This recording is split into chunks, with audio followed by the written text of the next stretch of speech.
All right, fine. I'll be a gracious host. How you doing? Little Mermaid is the scariest Disney movie by far, though. Why the hell is Ace Blade in your Kickstarter? Controversial today. We're gonna get controversial today with our special guest. My proudest moment is this interview. Being able to talk to you two guys.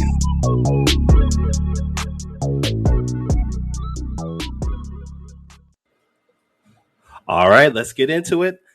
Ladies and gentlemen, boys and girls, children of all ages, Taurus Comics, in collaboration with Fourth Wall Productions, proudly brings to you the Four Tales podcast.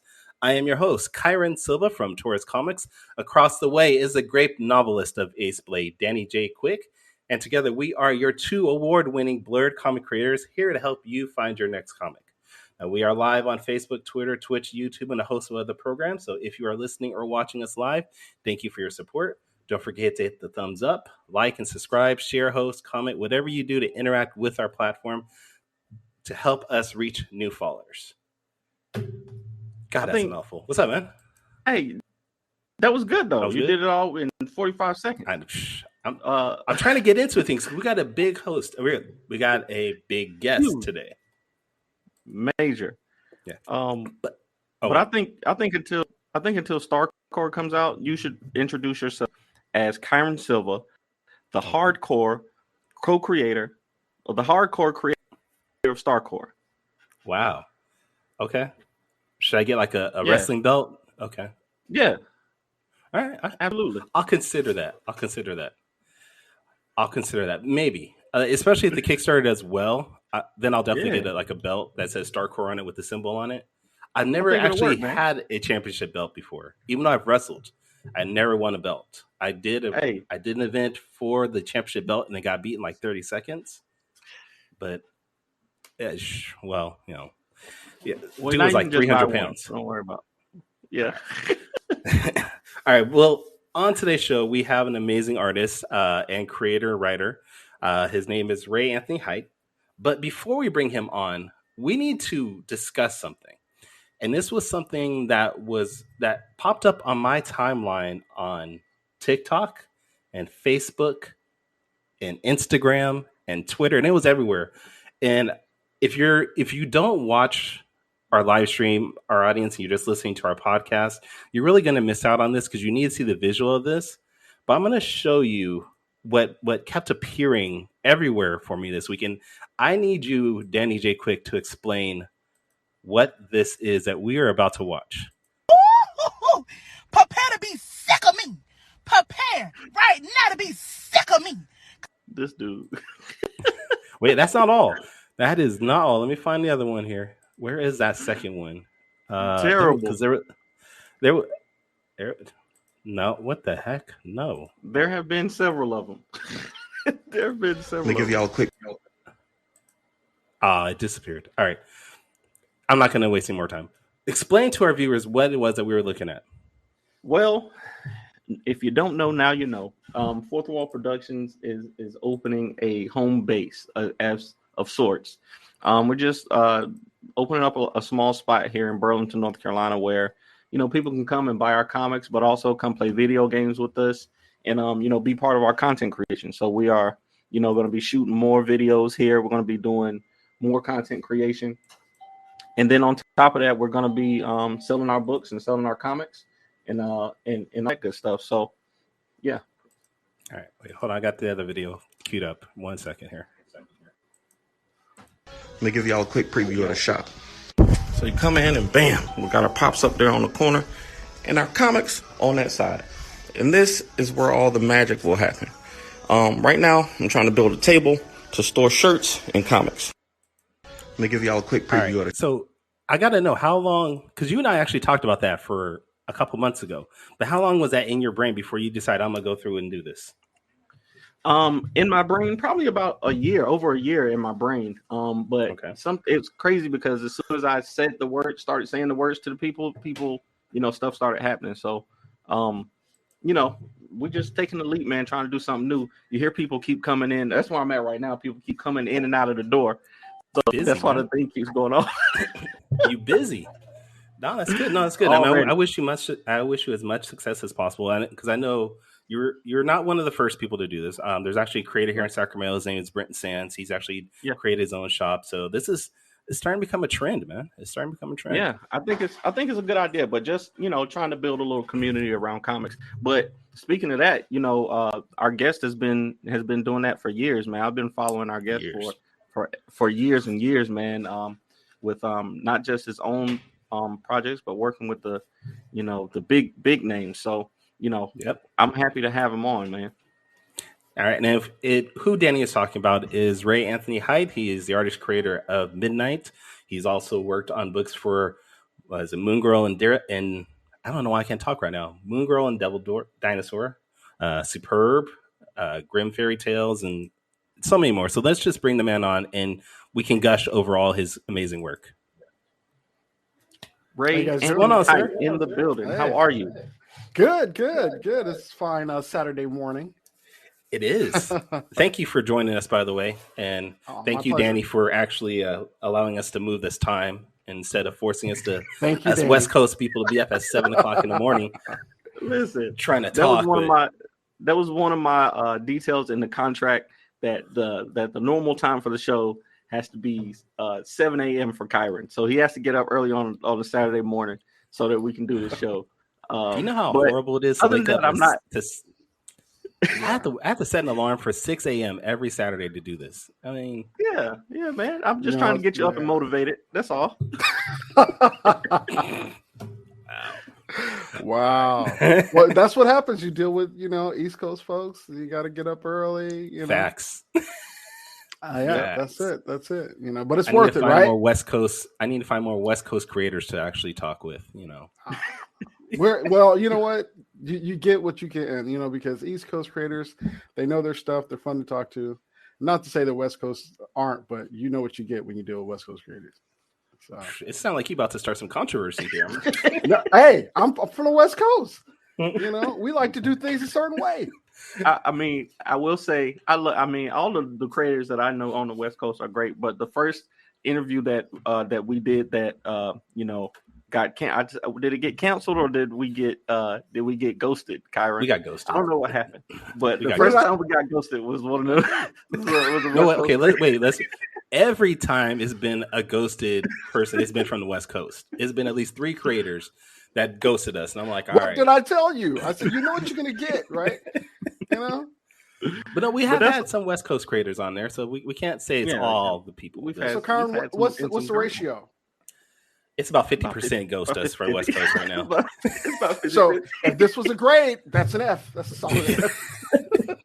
That's true. That's very true.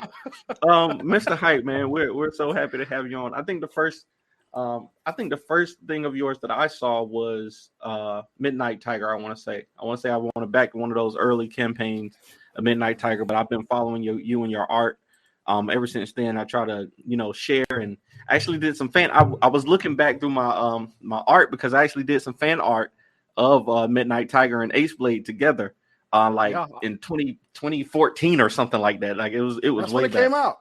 Yeah. So that was it's just inspiring to see creators do that, and this Danny, is was it on DeviantArt? I think it was on DeviantArt actually. Yeah. So wait, are you saying you saw his fan art on? I see all the fan art. Oh, okay. I see all of it. Let me tell you, you haven't lived until you get fan art from your co-creation, your IPs, right? Yes, like love it. The next step is cosplay, right? Mm-hmm. Start cosplaying your characters. You're like, I made it. I made it. I made it. Yeah, exactly. That's it. That is the first event I ever did was a free comic day event. And one of the creators that sat next to me, she had been doing this a couple years earlier than I did. And while we were there, somebody came up and cosplayed as her characters. And this was the first time she had seen anybody cosplay her characters, and she just freaked out, man.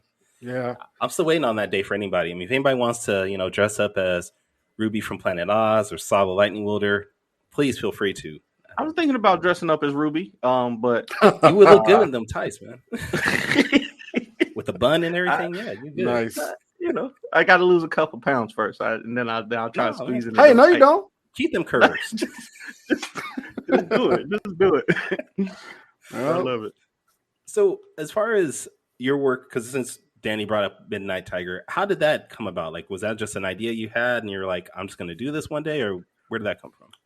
okay, so I was. I'm gonna give you a way back history. So I was working with another creator, image creator, and we were trying to bat around some ideas on launching a book at Image together years and years ago, and then the idea, let's call it proto Midnight Tiger, came up.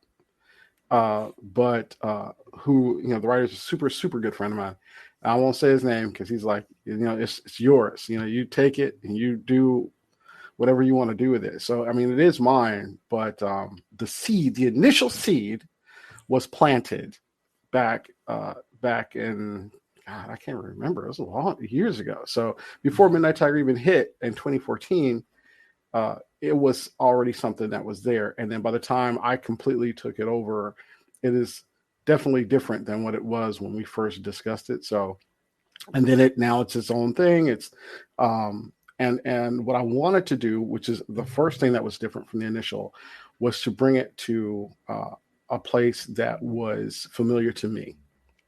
And I'm from Compton, so I grew up in Compton, and as a blerd, growing up there, you're looking at all this going on. And I grew up, 80s and 90s, so it was like gang wars, drugs, stuff like that. And when you're reading comics, but you look outside, and this is it, where the practice is you hear shots and you hit the floor, casually, right? And you can definitely distinguish the difference between a fireworks and a 9, AK. You could definitely know the difference, and you haven't set foot on a battleground. You know what I mean? So you already know, but it is what it is. And so I was like, that's this world, the world I currently live in, could use superheroes, and it's superheroes who relate to the situation that's going on just in the neighborhood. I mean, even though Spider-Man is, a part of New York. It's Brooklyn and the Bronx, these little different boroughs and stuff like that, different cities that he is the neighborhood guy, Yeah. So, and everybody knows him.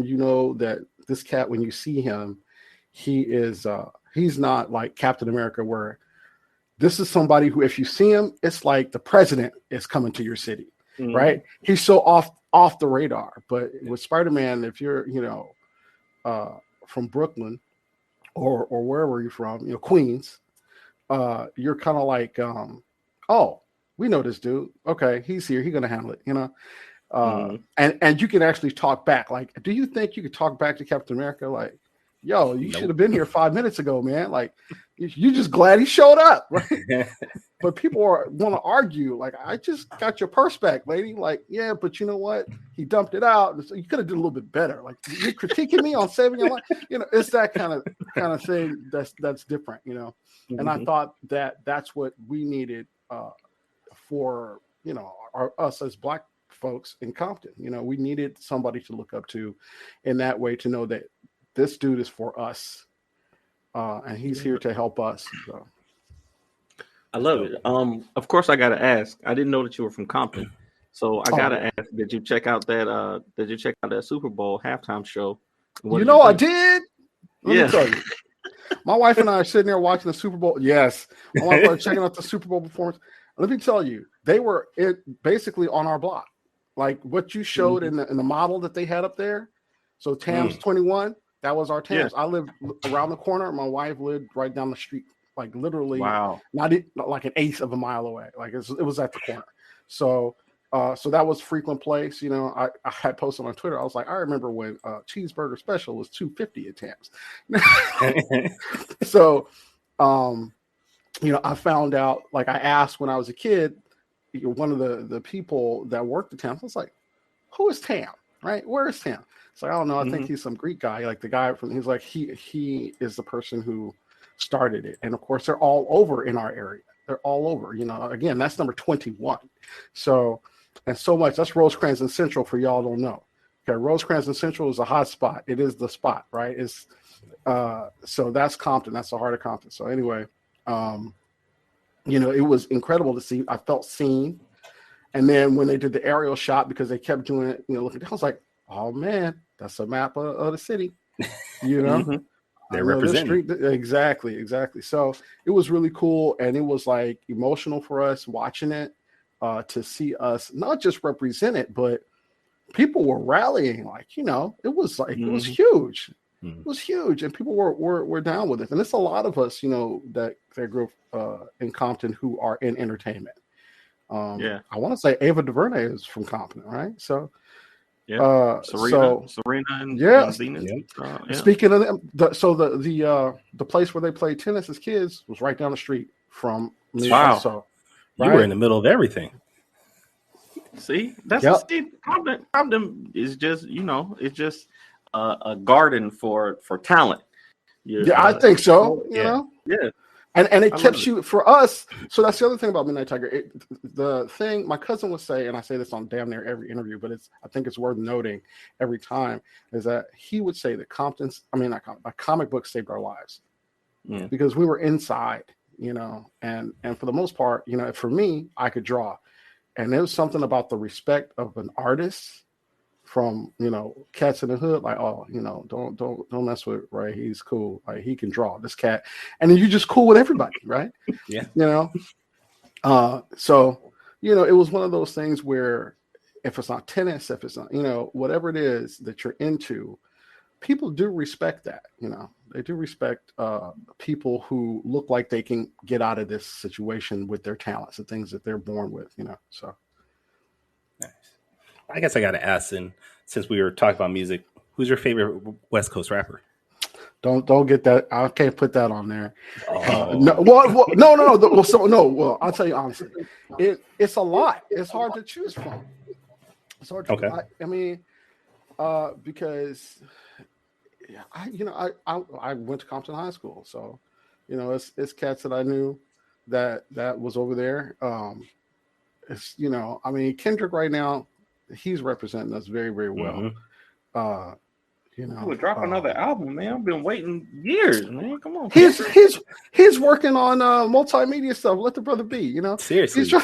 He's doing something with God, who is that? It's a television producer with an animation or whatever. I'm about to say 50 Cent, because he's doing everything too. So that's something that just dropped. 50. He ain't West Coast, but yeah, I know. He all right. 50 good. He's on my playlist. So, but 50 is doing something with a friend of mine, very good friend of mine, Joe Illich, and Erica Alexander. Who. Yep. These are people that I know. Color Farm Media. Yeah, exactly. So it's fantastic to see that. Christopher Priest, they're doing something with Zero, just dropped on Deadline, just like a couple days ago. Yeah, it's a couple days ago. So it's big stuff. We're our voice now is being heard. And I think if you are a Black creator, this is the best time to make sure that you're producing your own IP, you're putting out there, getting in front of people, because now, where there were corners of our community that wouldn't even see you if you were a person of color. Now it almost gets you in the door, Mm-hmm. It almost gets you in the door, because whatever it is, and I think Joe and I talked about this, I think David Walker and I talked about this, where, trend or not, you take this opportunity and you use it to the best of your ability to open more doors. Yeah. You know what I mean? Because people are like, oh, this is not authentic. They're just following the trend and blah, blah, blah. That's fine. But everything starts as a trend until it becomes a staple. And that's what we're trying to do, trying to make it a staple, so get it while it gets good. Get that bag. Look, everybody know that's too short. We can't quote Too Short too much on here. No. But getting while the getting is good. Yeah, that's cool. That's about as PG as it gets. Yeah, exactly. So growing up, I'm pretty sure in Compton, you probably did not have a lot of options to go to like comic events, things like that. 'Cause especially like in the 80s or 90s, there weren't really a lot out there outside of Los Angeles Comic Con, maybe. Yeah, it was the Los Angeles Sci-Fi Con, which we frequented, and it was small, but it was cool because it was cheap. You know, it wasn't like this crazy expensive stuff like San Diego or whatever, and it was like every month, every first or third of the month or something like that. We would go. Me and my friends would go like every time. That was the first place I tabled at. So when you were growing up, who was the first comic creator that you met that you just geeked out on? Like you're like, that's a good question. Because I've met several, but one of the biggest was probably Dennis Cowan. Oh, okay. Yeah, so I was tabling with a friend at the Los Angeles Sci-Fi Show. That's something I had done before, you know, and this cat comes up and he's looking at our stuff, and I think we had an ash can then, and you know, I had my friend Andre Dre, he was there, and then another friend, Matthew Humphreys, who is now the animation director of DuckTales. Oh wow. Yeah, that's happened a lot too. Where friends that I came up with have moved from comics and gotten to animation, and now they're directors or something. But, so can Danny and I be your friend? I'm just saying. Look, okay. Good juju. Well, maybe that's what it is. It's good energy. I mean, that's It the is. other thing, right? You need to associate yourself with people with similar energy and similar ambition. Yeah, and you will quickly find out who has it and who doesn't. I think it also is like just like how when football coaches have that tree. I think also there is a creator tree where if you have somebody who's very creative, you're going to associate around the same level or at least close to. Yeah. And if somebody sees you being creative, they're like, okay, that person, he's pretty close to probably just as creative. So let's bring him on also, or her on. I shouldn't just say him. But well, it's like a magnetic pull. It's like, you know, planets, you know, you're all in the same solar system, and you got to pull, you know, and that's the other thing, right? Where I've never been in a situation where I felt like I needed to like give somebody the Heisman. You know what I mean? Like I've never felt that. If I felt if you got the juice, if you had the juice, if you had the drive, and we clicked, you're gonna come with me. You know, I'm gonna say, hey, I'm doing this thing. You want to hang out or be at the table or whatever, and that's really it. I mean, you just have to pull each other up. Sometimes motivate each other. But then I do have this policy, like, and I know this is probably harsh, but just because we look alike doesn't mean that I'm riding for you, because there's other things, other factors besides this, right? Yeah. You know, so I mean, honestly, that's really what the deal is. So come with it. You come with it, come correct, and everything is cool. Yeah, right, you gotta have Danny. You gotta have the work ethic too. Yeah, that's a big one for me.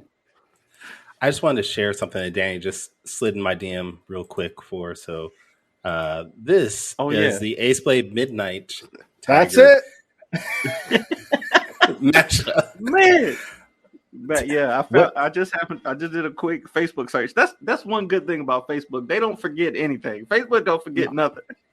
Well, I don't know if that's good or bad, but I know, right?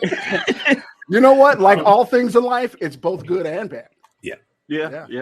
It's actually pretty good, Danny. That's actually really good, man. Tried a little something, but did you tag me? I might have. I don't know. It was so long. I can't even remember. Because sometimes I'll see a fan art and no one tags me. I just come across it. You know, so yeah.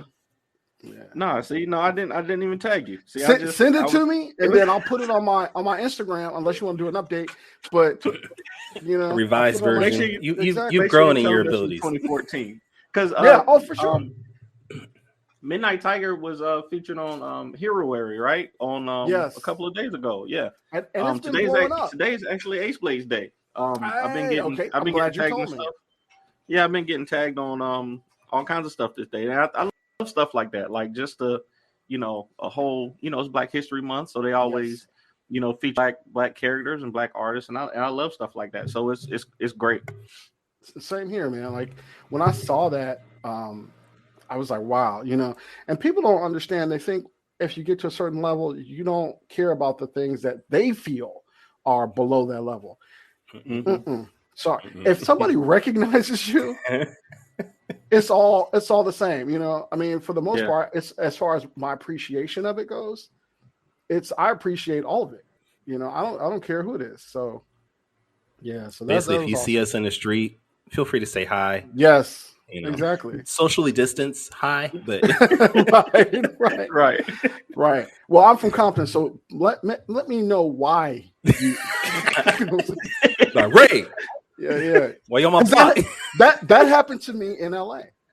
Somebody came at me, called my name. Me and my wife were walking, or maybe it was just me, but and somebody called my name, and from behind, like Ray, hi, and I was like trying to walk, right, just walking because my instinct from Compton is called don't address that, just keep going. Right. So, but then when he said Midnight Tiger, I was like, oh, okay.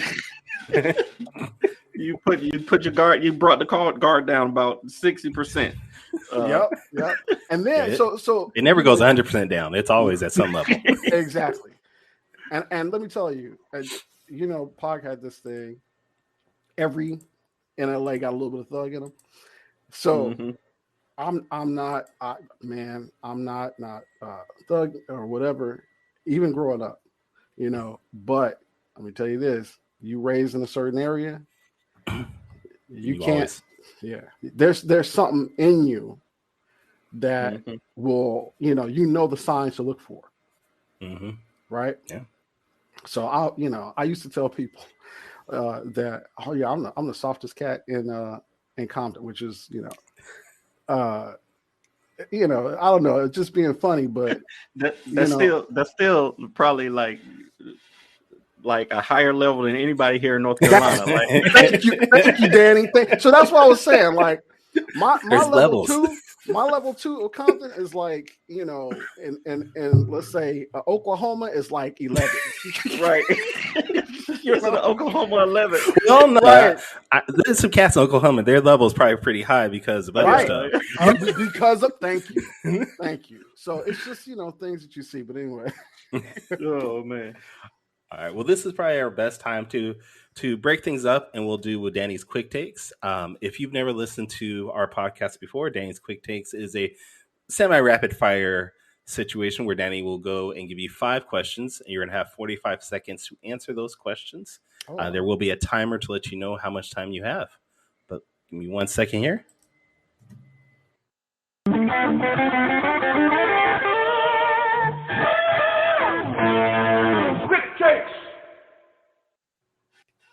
He finally got to use it. He finally got to use it. Man, I've been up since I had time. I was able to put things together. I didn't have to wake up at like 5 o'clock in the morning. But, Yeah, right. Danny, you feeling that shade? It looked a little dark in that corner. I'm fine with it. I'm all the way. It's in the afternoon now here in North Carolina, so the shade doesn't affect me here. No. All right. Okay. I got I have family there, so I get it. Oh yeah. Okay, yeah. All right, so 5 questions. We're gonna get your take on these hard-hitting questions. I've been stalking your social media all week to get some to get some good questions for you. So we'll just see what your answers are right off the top of your head. All right. Okay. So I know that you're like us all in the blerdom. You're a fan of Milestone Media and Static. I saw you did some fan art of Static when the books came back out in Midnight Tiger, and also live action films. So I want to know, what do you think is the better progression for indie characters? So if you have Midnight Tiger, would you rather your IP become an animated cartoon or a live action film? Animated cartoon. Animated cartoon, because I can do exactly what I need to do. It can be all that it can be. There's the budget itself. It's easier, and I would love to see that dramatic. I was a huge fan of anime, and I'm a huge fan of anime. I would love to see certain studios tackle it, like Studio Bones or Studio Mirror, who did Legend of Korra, even the DreamWorks crew. Oh yeah, yeah. I mean, if just Midnight Tiger with Joaquin DeSantos as part of it, and Phil Barassa doing character designs, and that'd be dope. So animated. I love it. I love it. I agree. I do want. I know Kyron wants to get into some animation too. But I'll be happy with either one, to be honest with you at this point. Well, see, but you gave me, so then you gave me a choice. Would I shake a stick at, like, it's going to be a big movie with a big, not a big budget, but let's say right. a few meal tickets. Yeah, I'll take that, because then what's the next thing? Now I could do animation too to continue the story. Yeah. And I did animation. I animated all my characters in a 2-minute did series. the trailer. That's incredible. I got to see this. Okay. Because I'm peeping some of the stuff out, and I did a little research on you guys. So I was like, okay, I see. See that the fence is always stalking, up. Huh? Yeah. Well, I have to know who I'm dealing with. What I tell you, gotta know who you. Yeah. I love it. I love it. All right. Question number 2, and we kind of touched on this a little bit. I know I figured Kyron was leading into this question, but which one to you is the bigger honor as a creator? Fan art of your character or a cosplay of your character? Cosplay. Yeah. I mean, I love fan art. I want it to keep coming. I've seen some incredible pieces. I've been lucky to get some, even some of my super talented, superstar friends have dropped some cool stuff. And that's just a straight up honor. But to see someone take the time to put a costume together and truly become the character you create, come on. They're embodying the character. So cosplay. I love it. Hey, 10 seconds to spare. I recently had BJ Armstrong. He did an Ace Blade cosplay, and I'll never forget it, man. Like Ace Blade is easy to cosplay. He just threw on some jeans and a purple thing, and I was like, okay, man, I love it. I'll take it, man. Just for somebody to put in the effort to do that, it's absolutely so basically, your character is just a Sacramento Kings fan. Yeah, just wearing purple all the time. Nice. Yeah, pretty much. and then he puts on the mask because he's ashamed. That's why he does that. But I have been ashamed of my king. Wow. Going on 16 years, we haven't hit the playoffs. I'm ashamed of the team. Oh man. It's good to be a fan though. Okay. Yeah. Question number 3. I saw I think it was a pillow that you had posted on your account that said, "Measure twice, cut once." This is something that my dad used to say to me all the time, and I build, I do furniture and stuff like that. So tell us what that means to you and why it's important. Why that's an important saying to you. So you're gonna give me my feels. I'm not gonna cry, Roy.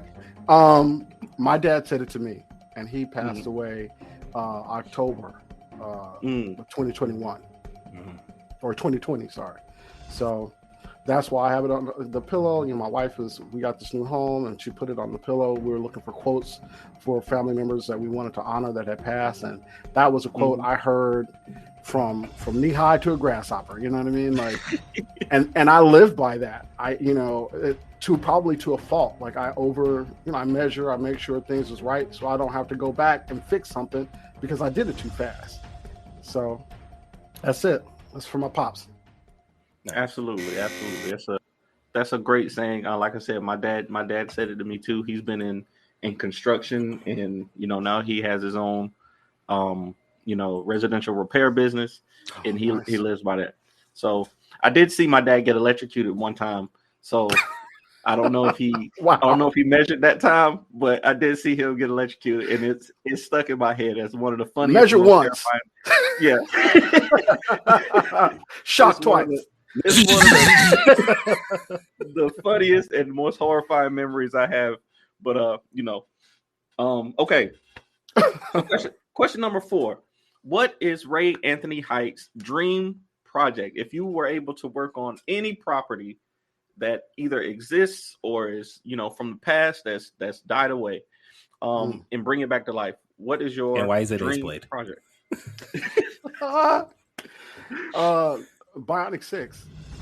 Oh, Yeah. oh, wow. Yeah, I mean, Bionic 6, and New Warriors and Marvel, but Bionic 6 is by far my number one property. Wow. Yeah, I mean it's just dope, and they were ahead of the curve. It was like a lot of anime influence stuff. They had some of the most incredible, kind of depiction of family in that situation. But it was funny, but the animation was by far better than almost anything that was out. So that's it. All right, I love it. That's a. See, most people would say something like a Wolverine or X-Men or something like that, but I love that answer. I absolutely love that answer. And Bionic 6 had an underrated theme song. I'm saying, I hear it right now. Yeah. I'm not gonna perform it for y'all, but yeah, I hear it in my head right now. After the show's fine. I could see. Okay, check this out. I could actually see in my mind's eye the animation, the whole opening theme. Yep. Exactly. I love it. Okay, last question, and I'll get out of your hair, or Wow. It's very little. I got a couple of strands up here too, so I'm with you. So you got two paths in front of you. One path you can only write Midnight Tiger for the rest of your life, and the other you can only draw Midnight Tiger for the rest of your life. Which path do you take and why? This is one that's going to actually give me some trouble to answer. Number 5 always get you. Oh, wow. And look, it's like 35 seconds already. Okay. Draw it. Okay. Draw. And because you didn't say which writers I could get to write it. So I'm going for Christopher Priest. Oh yeah. You know what I mean? He said, "I'll be okay not writing if Chris Priest is doing it." David Walker, Brandon Thomas. Wow. Yeah. Pull out the big guns. Yeah, but I'm only drawing it. He said, "I would be okay. I think I'll be all right if we can get Mr. Priest on it." That's a well. good, I'll be honest. If right. I could pick something, yes. If I could pick somebody who I would love to have gotten to write it, who is no longer here, would be Dwayne McDuffie. He would be the perfect writer for Midnight Tiger. Honestly, Rest in peace. Absolutely. Yeah. All right. Well, that was Danny's quick takes, brought to you by Midnight Tiger from Brandon Thomas. Yeah, right. By Brandon Thomas and Dennis Cowan. Yeah. Dennis is doing covers. Yeah, that's the dream. I love it. He's like, Ray's like, I just drew the first panel, and everybody else took care of everything else. Oh, there you go. Hey, I'll just do a variant cover every now and then, and I'm good to go. Yep. Damian Scott is first artist. Yep. And now, a word from our sponsor. And now we go right back to the show. Do we get like any type of producer credits when this actually happens? You get some producer credits for the idea. Okay. Or like a very fluffy thanks. I'll take that. At the end of the credits reel, when everything finishes, we get that. And a full page ad for both your books.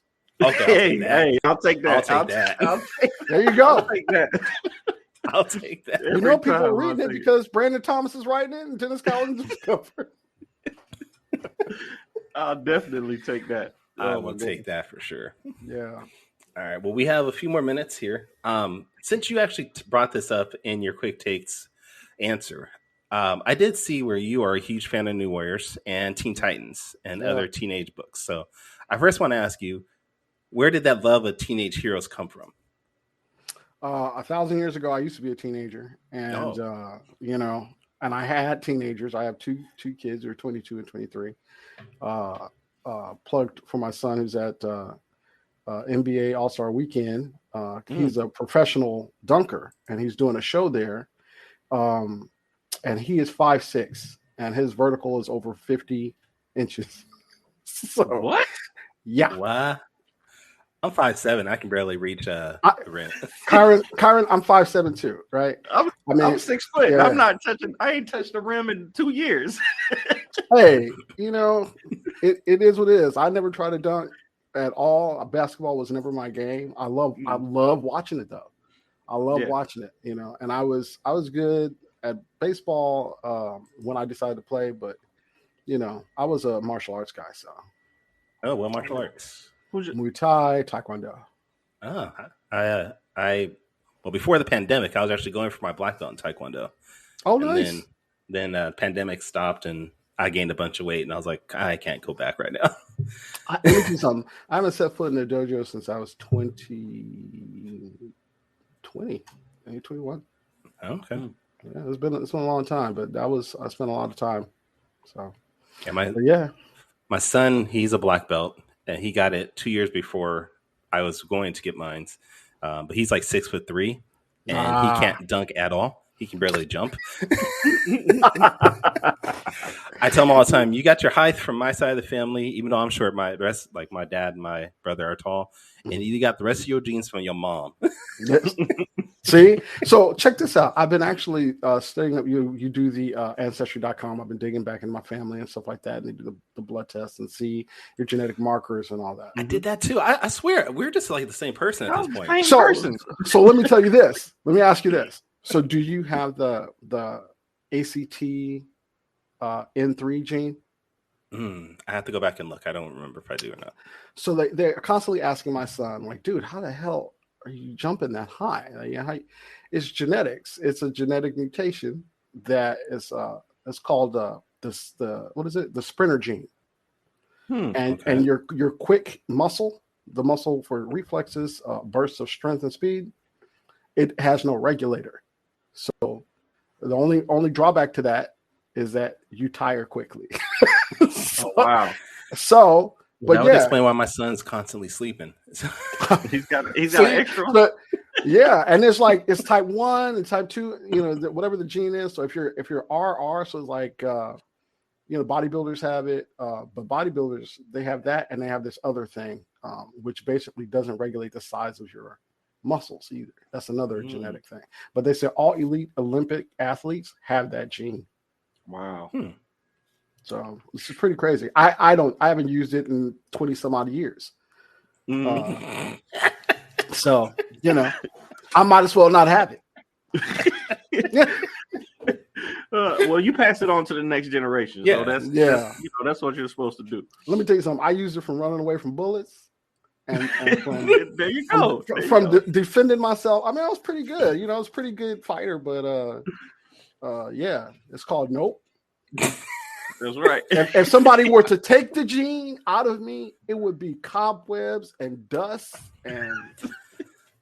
I think a lot of us black people have that nope gene. I mean, yeah, right. Peel just created a whole movie about it. So yeah, exactly. There you go. I love it. I love that. All right. Well, do we have any other questions for our guest here, Danny? I got everything that I could ever want. Wow. I'm flattered. I had one more thing that I just thought of. Because we didn't really touch the Marvel stuff that you've done so far, because you've been such a great guest and we talked about so many things. But what book have you worked on in your career that you felt the most pressure doing? Ooh, probably X-Men Blue. Okay, X-Men Blue. And I remember when they tagged me for it, I was working on Superb, which it was grueling, but I loved it. There was things in there, but I absolutely loved it. I worked with people that I enjoy working with, and it was a book that meant something to me. But and I told Joe Illich, who was the editor at the time for Superb, like, hey, Joe, Marvel said, they want me to do this X-Men book. And I was doing a fill-in, and they wanted me to do 5 pages. And before I finished that fill-in, they were like, hey, you want to do, the next issue, or issue 6 or whatever. And I was like, Oh yeah, Superb. That's it. First of all, Superb was one of the best and worst projects I've been on. It's like 95% best, 5% worse. And you're holding the 5% worse in your hand. Oh, What? Really? You know why that is? Why? It's when I drew Cosmosis and the hands that are holding that big boulder, his thumbs are backwards. I didn't notice that. No one does, but I do. Never noticed that until you said it. When I tell artists, because when you're doing it, that's how your mind works. Your mind works forward. So that's what you're expecting, right? But when you actually put your hands in that position, where are your thumbs? Wow. Oh my goodness. I did not notice that. So it should be a collector's item. Anybody who has that, yeah, it's backwards. And other people have, it's backwards. So hold on, keep holding up. All right. That's crazy. Yeah. So that being said, that's why it's the worst. And every creator, doesn't matter if you're an artist, writer, whatever, when you do a big mess up, when you really, crap the bed. And it's on on something. the cover. Because the cover itself, it's on the that's cover. why. That's great. Right. So that's what gives the pass. My favorite cover, though, for the series that I've got to do, which is the reason why it was so good, I got to do interiors and covers, is cover number 2. Cover number 2, I had to redeem myself from cover number 1. So cover number 2 is my favorite of the series. It's funny because you drew it, and then it had to go to the colors who missed that, and then the editor missed it. So it's like, and somebody else recreated it. And then they missed it. I always love when stuff like that happens. It's like, how many hands does this touch? So, yeah, that's just let you know the editors are great, but they're human and they mess up too. Yeah, absolutely. Exactly. Because it was everybody else. Anytime I pointed out, they had the same reaction as Danny. Like, I never saw that before. And I was like, yeah, I see it every time. Every time. Right. Yep. And it's a great cover too. Like here in the little store, the store that we have, I just got I have a wall that's indies and that's, stuff that people might not know about, and I love this cover your so store much already, man. We already plugged your store. I'm not plugging. I didn't say. I actually want to do what Danny's doing. Nah, I'm just messing with him.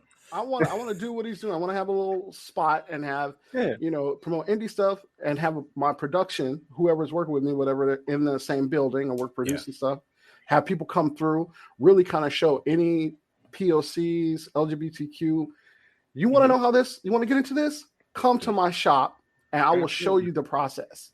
Yeah. Right, and your first book, you will have space in my shop. Love it, absolutely. And in Compton, right? Oh, I would love for it to be in Compton, but I would say this: while I don't have mine, Black Star Collectibles, that's right, in both Lakewood and Carson. I grew up with Fionn Cooper, the other owner. I was best friends with his brother, so we've known each other for years. They actually own a piece of original Dr. Afro artwork that I donated to the shop. Wow. So, and just to self-promote, if you do go to Black Star Collectibles, you can get a copy of my book, Ruby from Planet Oz, there also. So just so you know. Yep. Yeah. They're all about indie comics, POC, I love it. So I was planning on going by there because what happened was I had applied for the milestone. You gotta throw an extra hat in there. What had happened? What had happened is I applied for the milestone initiative, and I actually took this whole week off of work because I was like, I'm gonna get in. I believe I'm gonna get in. I didn't get in. And my plan was to go by there and visit, but I just didn't make the cut. So instead I decided to open up this spot. So there we go. There you go. There you go. So it works out. It works out. This is good. I love it. But I would say if you get a chance, communicate with them. And, that's the other thing we need, which I saw, let's say other shops who are owned by POCs, we still find they talk to each other. I would say talk to them. Yeah, absolutely. Absolutely. All right. Well, this has been fun, Ray. I know you don't sell your own books, but where can we check out or can other people check out your work? Indie stuff is only on Comixology, which just, that's a terrible situation right now. Yeah. But so I should might as well say Amazon. Yeah. So That's it right now. I'm doing. There's some big stuff happening for Midnight Tiger. That's supposed to pop end of the year. Well, we are team spoilers, so if you want to drop anything, this is the best place to do it. Yeah.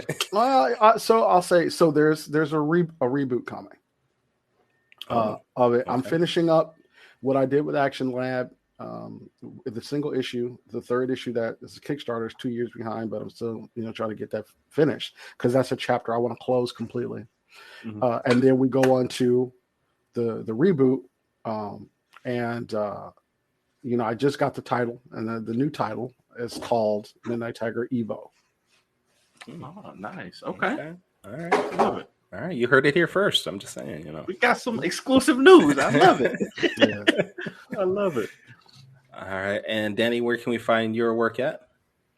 If you're looking for me or Ace Blade, just at the Ace Blade on all social medias and our website, www.fourthwallpros.com. You got that down. Damn. We've been doing this for a while. Kyron made me practice. He said, don't take too long plugging yourself. So I had to practice. Well, you plug yourself like half the show. So I figure I got to get it in where I can. Exactly. And if not you, then who? Then who? Right. Right. All right. There you go. What about you, Kyron? Where can people find you at? You can find my work at tauruscomics.com. You can find me on Twitter and Instagram at Taurus Comics. You can also find past episodes of this podcast at fourtalespodcast.com. That is the number 4, TALES podcast.com. And if you haven't already, please go to our YouTube or go to YouTube, search us out and subscribe. We are trying to hit that 100 subscriber mark. So I guess there is a bit of an achievement in a way for getting that. So if you haven't done so, please do that. Next, we are doing a show next week, though, and we are going to have Specs Thompson back on the show. He's going to talk about his book, Legacy of the View. So that's going to be a fun time. Specs is always great to have on. But until next time, you guys, sayonara, goodbye, and please take care of yourselves. Music provided by my brother, Quix Made It. Find him online in YouTube, Instagram, and SoundCloud. I want to know what it is Quick is trying to say.